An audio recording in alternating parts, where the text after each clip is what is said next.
Irmãos, paz do Senhor. Nessa manhã nós estaremos conversando um pouco com os irmãos, né? Temos um diálogo, gostaríamos que os irmãos participassem conosco.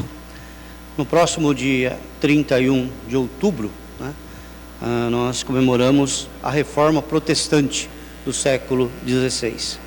E nessa manhã gostaríamos de estar conversando um pouco a respeito desse movimento de reforma que ocorreu na igreja cristã, ali no século XVI. Para iniciarmos, gostaria de convidar os irmãos a abrirem suas Bíblias no Evangelho segundo João, capítulo 1. Evangelho de João, capítulo 1.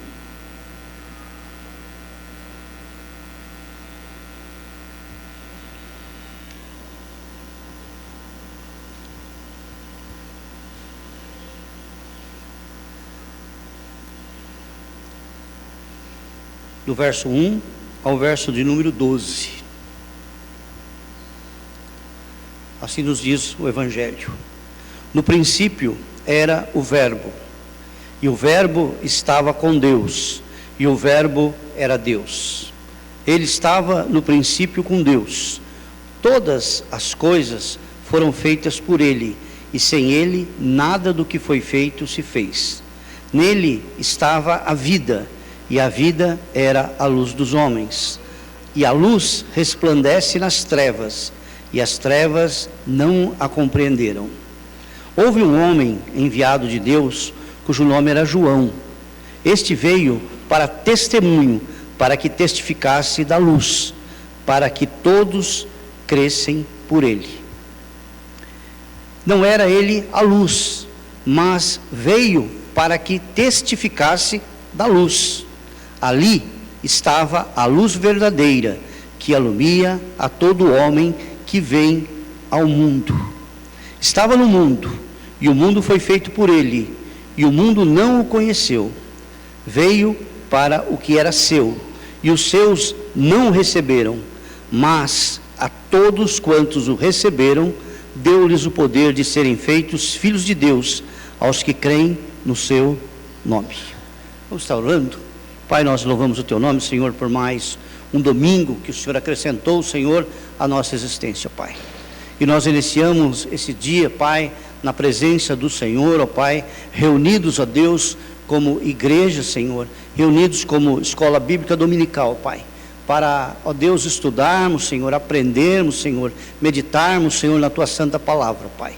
Que o Senhor, através do Teu Santo Espírito, Senhor, abra, Senhor, as nossas mentes, abra o nosso coração, ó Pai, para que possamos, ó Deus, entender, Senhor, a vontade soberana do Senhor expressa na Tua palavra para as nossas vidas, ó Pai. Que seja um dia abençoado grandemente pelo Senhor, ó Pai. Que o Senhor esteja presente, Senhor, dentro dos nossos corações, presente no ambiente familiar, ó Pai. Que seja um dia dedicado ao Senhor, ó Pai. Que sejamos nesse dia, Senhor, que as nossas vontades, ó Pai, sejam voltadas, Senhor, a fazer aquilo que Tu quer para as nossas vidas, ó Pai. Derrama da Tua graça e da Tua misericórdia, nós te pedimos e te agradecemos, em nome de Jesus. Amém. O texto que nós acabamos de ler, através do evangelista João, ele relata, né, um momento tão importante da história do povo de Deus, onde a religião estabelecida ali se tornou uma religião baseada em tradições criadas por homens. E João retrata a vinda de Jesus, que vem fazer uma reforma profunda na vida das pessoas, fazer com que as pessoas retornassem verdadeiramente à presença de Deus, mudando os seus corações, mudando a sua maneira de ver Deus, ver a sua vontade expressa no mundo. Então, o próprio evangelista fala, né, que o mundo já em trevas, e Jesus vem como a luz. Mas o que nós poderíamos aplicar isso na Reforma Protestante? Ou melhor dizendo, será que hoje nós temos conhecimento do que é a Reforma Protestante? De que nós somos frutos da Reforma Protestante? Eu acho que uma das características que nós perdemos é que nós deixamos de ser protestantes. Quando você é abordado na rua por uma pessoa, por um amigo, ou seja na escola, ou seja no seu trabalho, quando diz: de que religião você é? Você vai dizer: eu sou cristão. Essa é a nossa religião, o cristianismo. Ah, mas de que igreja você pertence? A maioria de nós vai dizer que nós somos o quê? Evangélicos. Mas evangélicos são todos aqueles que seguem o cristianismo. Os cristãos católicos são evangélicos. Os cristãos protestantes são evangélicos. E os cristãos espíritas são evangélicos, porque eles também creem nos evangelhos. Então todos aqueles que creem no evangelho são evangélicos. Mas uma marca distintiva nossa é que nós somos protestantes. Não sei quantos passaram isso na escola, que quando a gente tinha que dizer de que ramo nós éramos, lá na nossa ficha na escola, constava que nós éramos que protestantes, né? Hoje se coloca lá evangélico, nem se coloca nada, não sei como funciona hoje, né? Mas hoje, todos aqueles que não são católicos, todos aqueles que não são espíritas, tudo isso o mundo conhece como evangélico. Mas existe uma grande diferença. Nós somos protestantes, protestantes evangélicos, né? E por que é que nós somos protestantes? Qual a origem no qual nós somos protestantes? Se alguém te perguntar, por que você é protestante? O que você responderia para a pessoa? Está aberto, viu, para os irmãos responderem. Se alguém te perguntar, por que você é protestante? Eu não vejo você aí com faixas, né, protestando nas ruas aí. Mas por que você é protestante?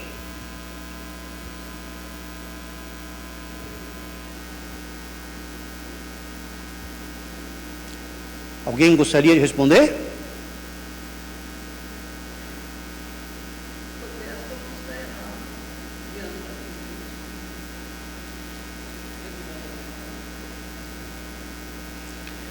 Quem sabe até no final a gente consegue responder essa pergunta. Bolelite, por favor.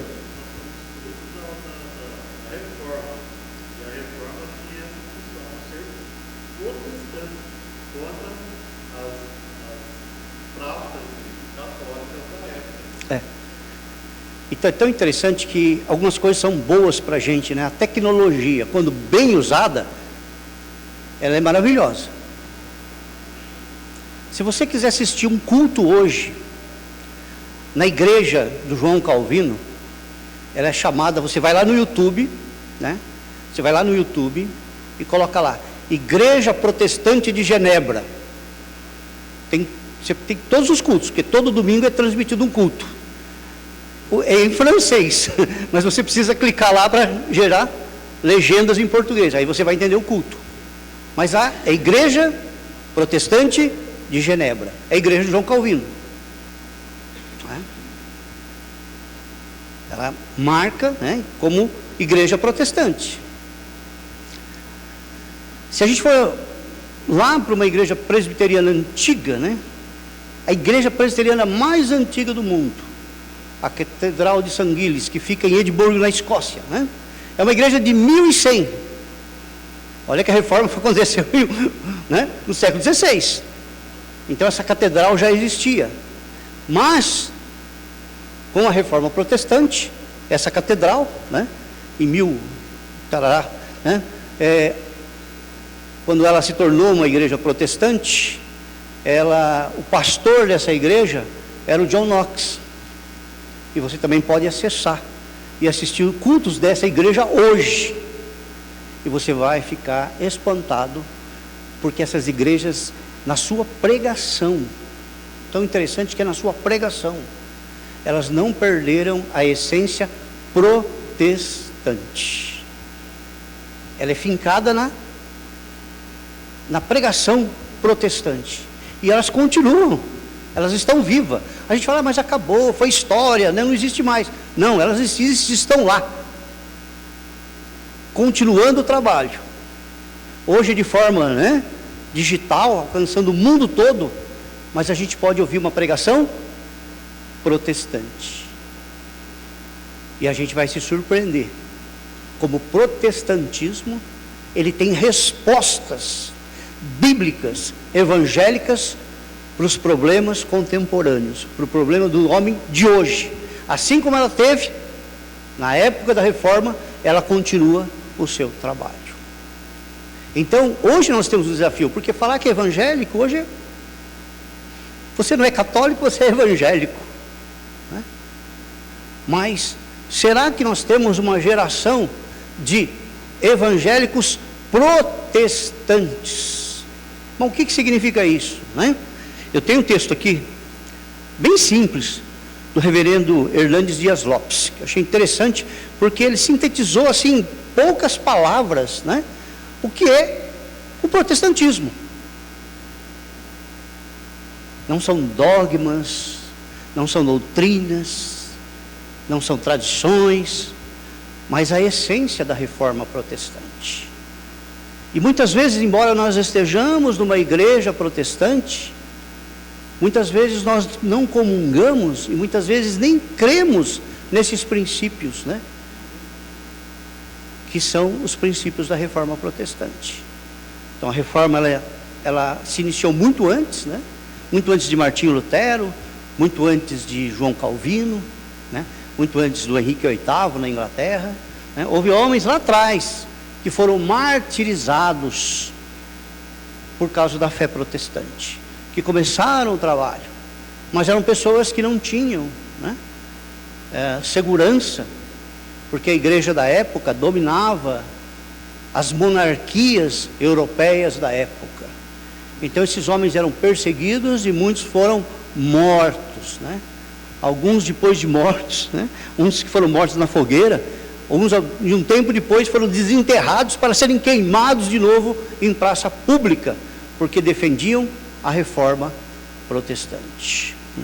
E depois nós conhecemos os grandes reformadores, que é Martinho Lutero, né, que iniciou o trabalho na Alemanha, né, dos países de língua alemã, né, de língua germânica, e ali a reforma, mas ele teve, né, o apoio da monarquia germânica, né, que o protegeu, deu toda a proteção a ele contra os ataques da igreja da época, né? Então ele não foi martirizado justamente por isso, porque ele teve toda a proteção do Estado germânico, e aí ele pôde então, né, defender e divulgar suas teses da reforma protestante. João Calvino da mesma forma, né? João Calvino era francês, mas não pôde pregar na França, porque ele foi perseguido. Ele fugiu e se refugiou na cidade de Genebra, que também dava proteção aos protestantes. E ali então ele foi acolhido, ali então ele pôde desenvolver o seu ministério, ele fez uma reforma estrutural, social, educacional, política, social, na cidade de Genebra, e ele foi acolhido ali. E ali então ele pôde também desenvolver toda a sua teologia reformada, ele pôde pregar sem ser perseguido, porque ele tinha proteção ali do Estado naquela época.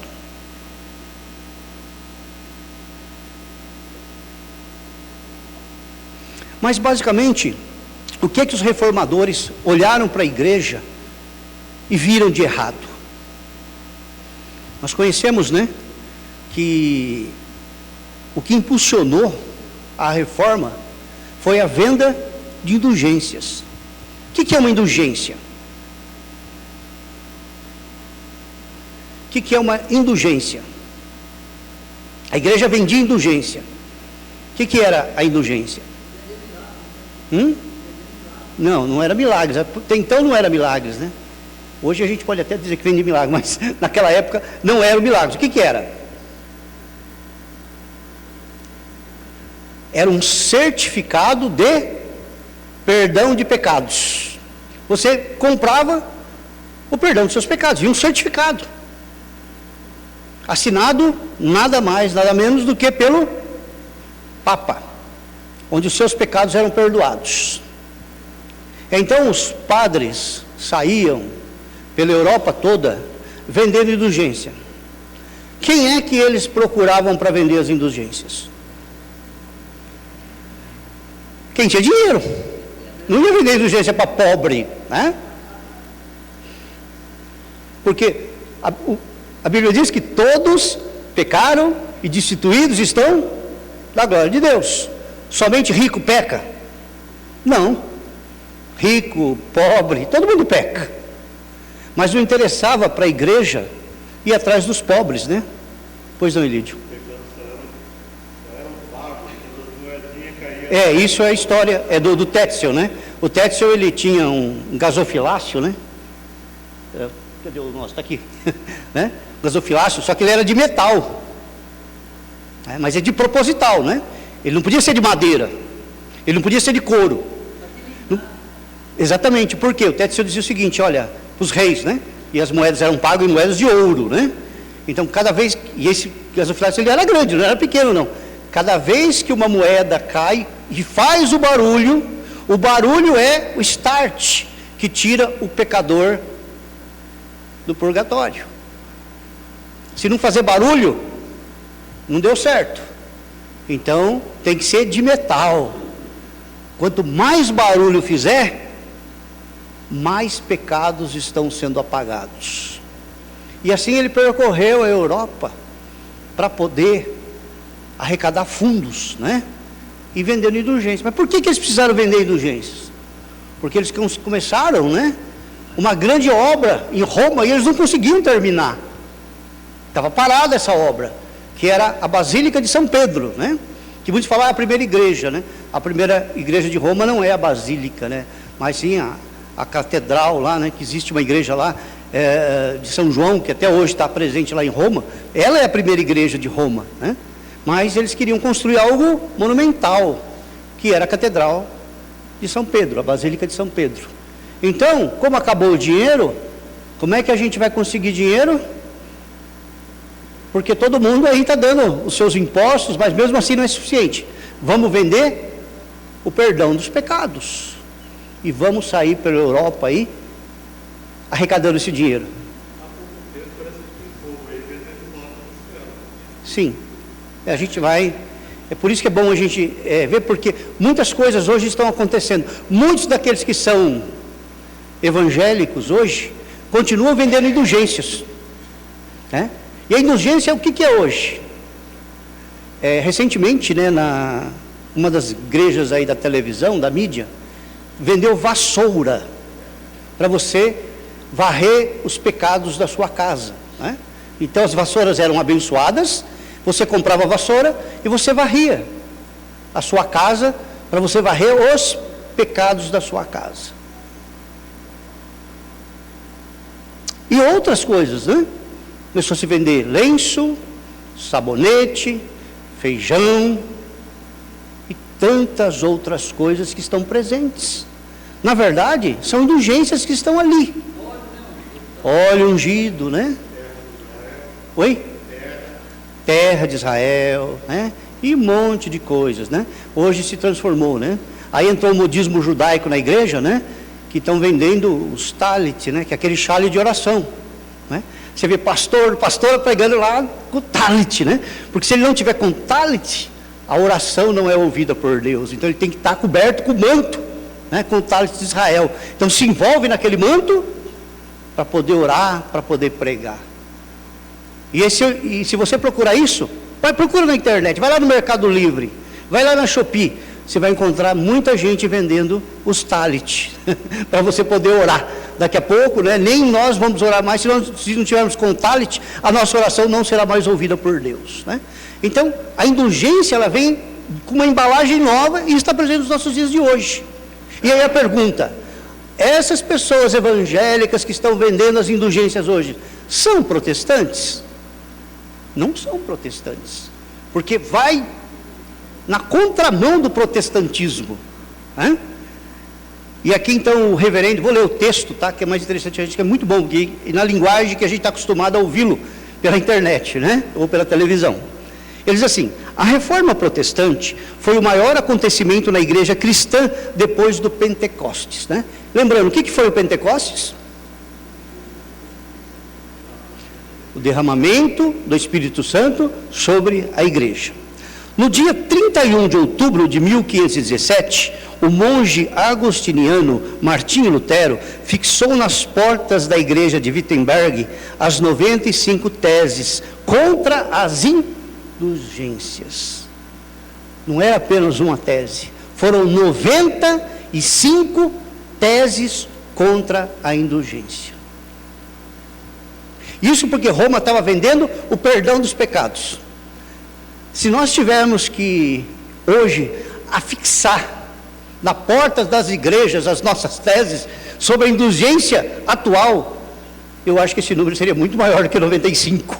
Tal é o abuso que é feito nos nossos dias de hoje. Estava deflagrado esse poderoso movimento de retorno ao cristianismo primitivo. A reforma não foi uma inovação, mas uma volta à doutrina dos apóstolos. A reforma foi erigida sobre 5 pilares doutrinários, né, que a gente conhece como as 5 solas. Né? Mas ele está dizendo assim, não é uma inovação, não foi algo novo que aconteceu. Não era algo novo. Era simplesmente retornar ao cristianismo primitivo. Não está criando nada de novo. Hoje, muitas vezes, né, a igreja evangélica, ela é movida por novidades. De tempos em tempos nós temos novidades. Se a gente for analisar, quantas novidades nós temos hoje? E elas invadem as igrejas, fazem parte da igreja, aí passa o seu tempo, até que surge uma nova novidade. E assim, a igreja tem vivido nos últimos tempos de novidade, de coisas novas. Por quê? Com o objetivo de segurar as pessoas. Mas Martinho Lutero não trouxe nenhuma novidade. Martinho Lutero tão somente pregou o retorno às Escrituras Sagradas. Por isso que uma das bases é a fé cristã. E ele retoma fortemente isso. Chama o retorno às Escrituras. Mas se a gente olhar aquela sociedade, somente as pessoas abastadas, ricas, tinham condição de entender a Bíblia. Por quê? O povo não tinha acesso à Bíblia. Aonde é que estavam as Bíblias? Dentro das igrejas. A língua que estava ali, né, na Bíblia da época, era o latim. Imagine o alemão iletrado, né? Que quando a gente fala da Alemanha hoje, a gente pensa esse país desenvolvido, primeiro mundo, mas nem sempre foi assim na história da Alemanha. A Alemanha também foi um país pobre, né? Onde a maioria da população era pobre, e nessa época do Martinho Lutero era assim também. A grande maioria da população, ela era analfabeta. Aí ela ia para assistir a missa. Como que era feita a missa? A missa era realizada em latim. O padre rezava a missa voltado para o altar. Ele ficava de costas para a congregação, né? Ele seguia aquele ritual do Velho Testamento, onde somente o sumo sacerdote entrava no Santo dos Santos e o povo ficava fora. E ele ali fazia todo o ritual, né? Eu tive a oportunidade de assistir uma missa lá em Amsterdã, numa igreja católica ultra radical ortodoxa, né? Que ainda segue esse costume de toda a missa em latim. A gente olha lá e vê que a maioria de que está ali não entende nada de latim, né? O holandês não vai falar latim, né? Tem nada a ver com a língua deles. Mas era assim, Então era dessa forma que era, né? Então era quase que uma superstição. Eu sou abençoado porque eu vou na igreja, mesmo que eu não entenda nada, né? Que a única parte ali, né, onde eu vou participar, porque toda missa católica acontece a Eucaristia, né? E ali nem sempre obrigação, mas por superstição, porque se eu não for eu vou ser amaldiçoado, vai acontecer coisa ruim durante a semana na minha vida, vai acontecer isso na minha vida, então vai mais por medo, né? E era assim na Idade Média, o povo ia mais por medo, né? Lembra que Jesus disse: errais porque não conheceis as Escrituras, e as pessoas estavam dessa forma, elas também eram analfabetas das Escrituras, né?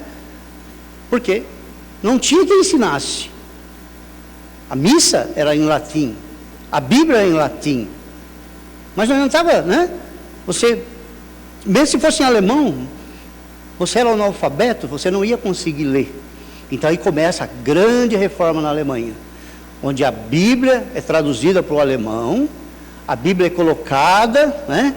E começa a se ensinar, porque paralelamente à reforma protestante, a reforma religiosa, começa a acontecer também juntamente a reforma do ensino, aonde todas as igrejas passam a ser escolas para ensinar a língua materna daquele país, e começa a ensinar a Bíblia. Foi assim na Alemanha e foi assim em Genebra, né? Onde o João Calvino instituiu ali, né? As escolas, as maiores universidades que estão hoje em Genebra são de origem calvinista. Por quê? O povo passou a aprender a palavra de Deus.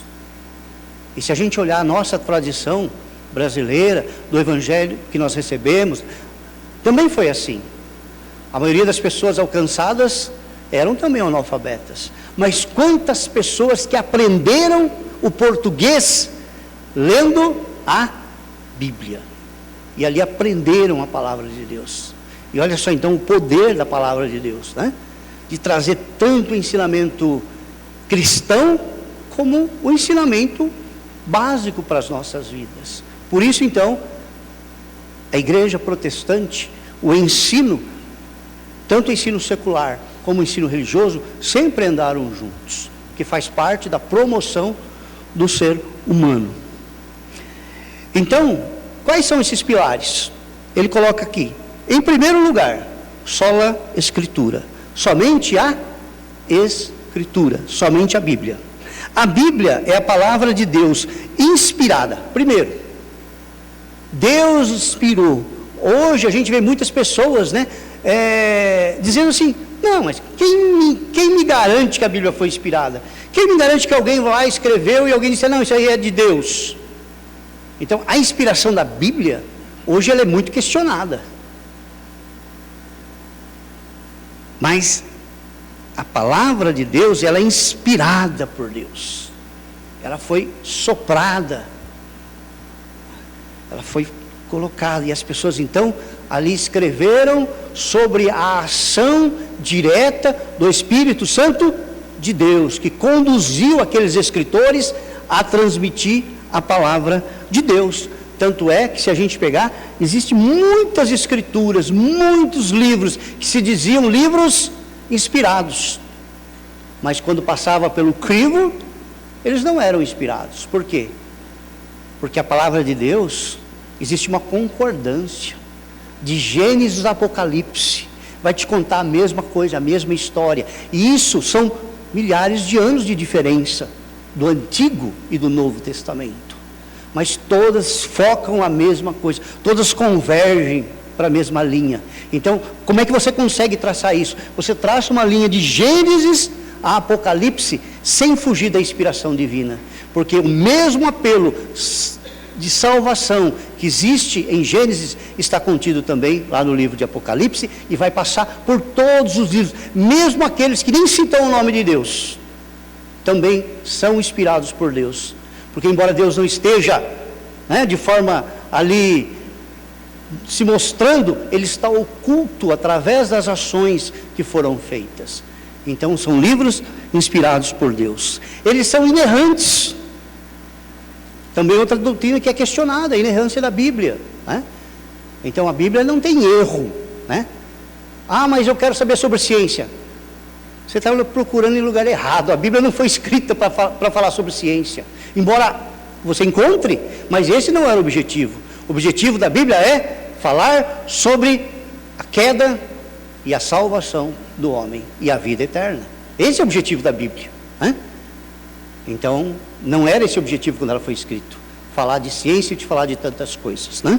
Então, ela é inerrante naquilo que ela fala, naquilo que ela prega, naquilo que ela divulga, né? Não existe inverdade na palavra de Deus.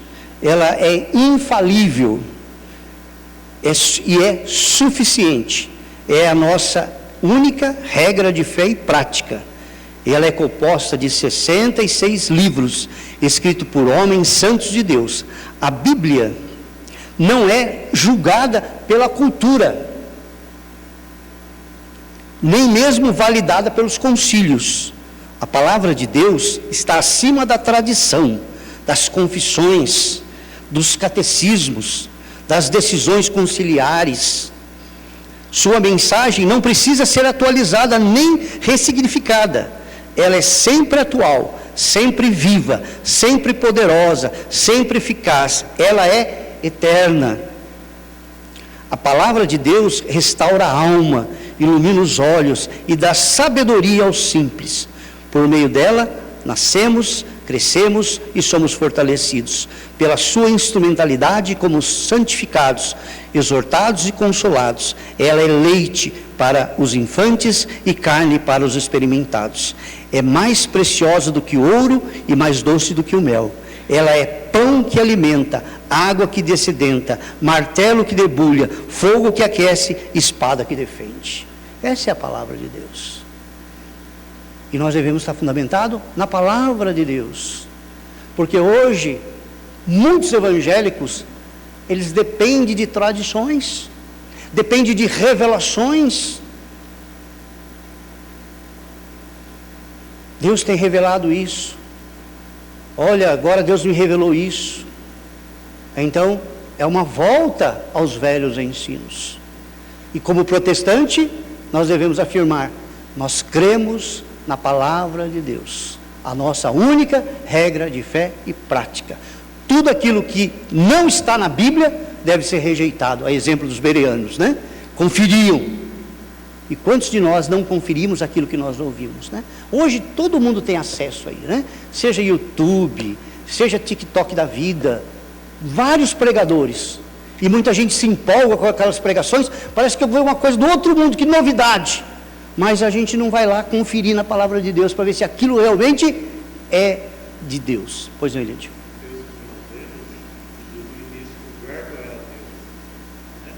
Sim. A palavra é. Sim. Na verdade é a encarnação da palavra, né? É a encarnação da palavra. Em segundo lugar, a gente vai correr um pouquinho aqui, porque nós temos 10 minutos aí. Em segundo lugar, sola gratia, só a graça. A salvação é totalmente pela graça. A salvação não é pelas obras. Não somos salvos por aquilo que fazemos para Deus, mas pelo que Deus fez por nós em Cristo Jesus. Então não é o ativismo que vai nos conceder a salvação. Não é por você ser um religioso que você vai encontrar a salvação. Porque aí seria você fazendo as coisas para alcançar a salvação.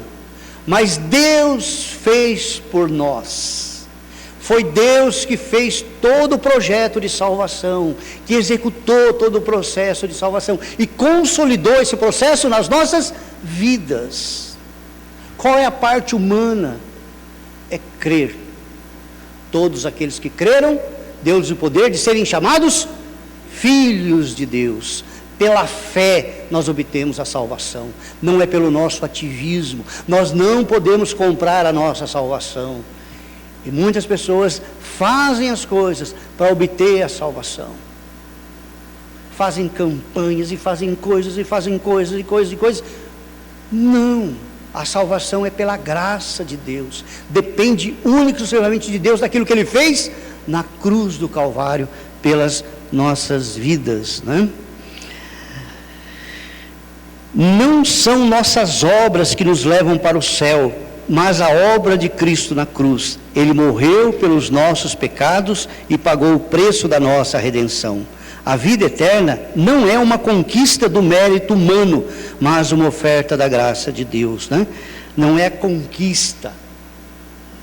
Eu conquistei a vida eterna, porque eu fiz tanto, que eu cheguei agora e eu tenho a vida eterna, recebi um certificado de que eu tenho a vida eterna, pelos meus atos, pela maneira que eu fiz, como se isso fosse obra do homem. A salvação, ela é oferta da graça de Deus, né?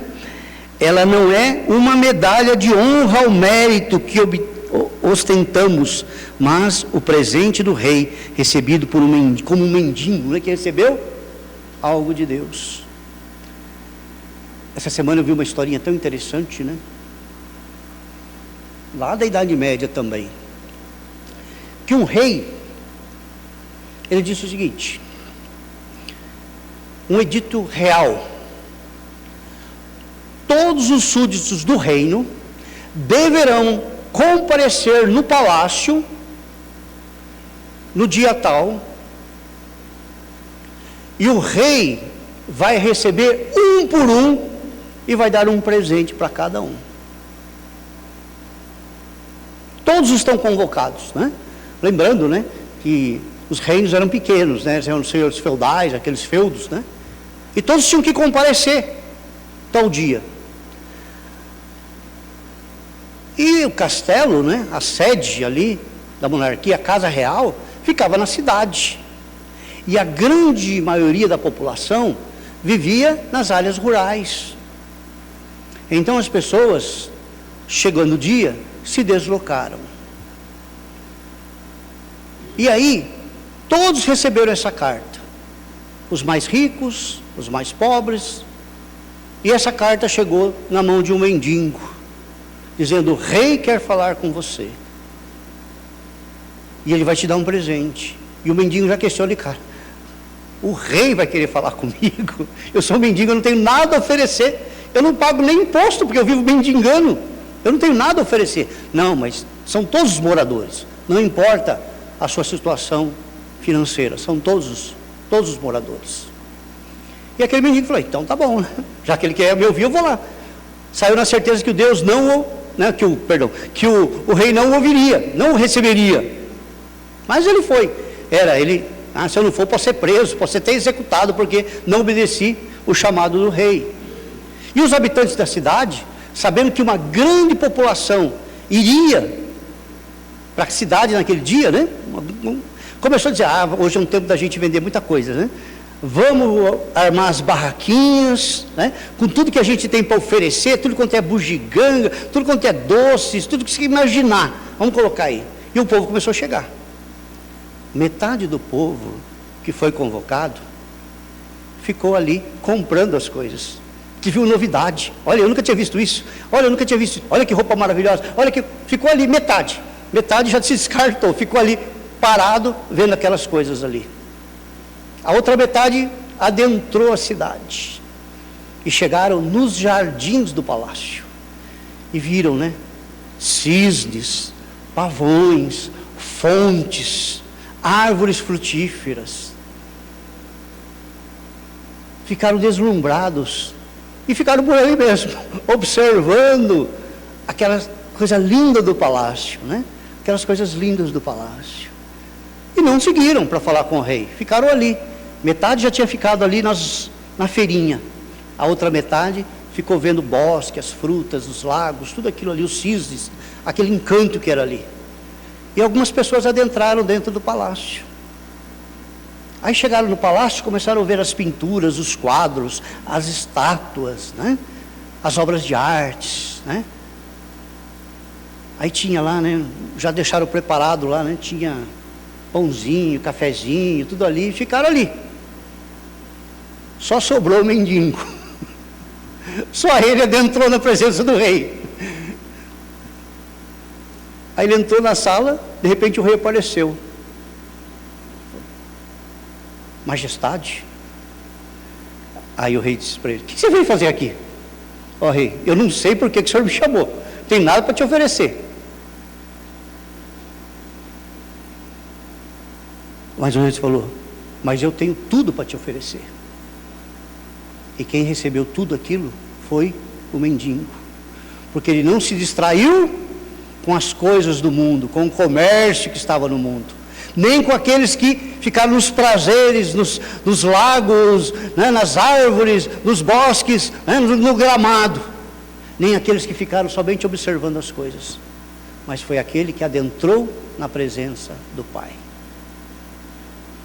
Isso fala muito sobre nós, sobre essa graça de Deus, né? E muitos perdem a salvação. Por quê? Perdem essa graça de Deus porque ficam encantados com as coisas dessa terra e não adentram na presença do Rei, porque nós fomos chamados. Deus chamou todas as pessoas, o Evangelho é para todos, né? Como nós lemos, veio para o que era seus, mas os seus não o receberam, porque preferiram os encantos dessa vida. Mas é somente a graça, a vida eterna, ela é um presente de Deus, como o rei recebido, né? Como o rei recebe ali, né? Como nós estamos ali, né?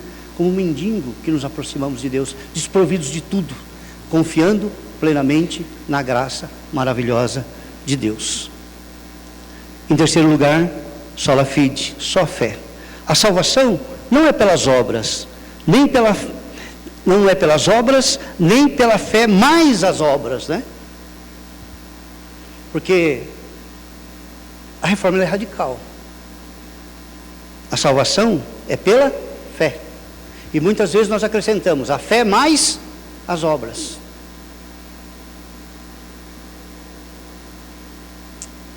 E muitos também estão no ativismo para alcançar a salvação. Mas a salvação é pela fé. Pela graça de Deus, mediante a fé, para as obras. Somos salvos não pelas obras, mas para as obras. As obras são sinal visível da nossa salvação. Como é que a gente conhece a árvore? Pelo fruto. Como é que a nossa salvação ela é demonstrada para a sociedade, para as pessoas? Através das nossas obras. Mas nós não fomos salvos por ela, mas elas são frutos da nossa fé, frutos do nosso compromisso com Deus. As boas obras não são a causa da nossa salvação, mas a sua evidência.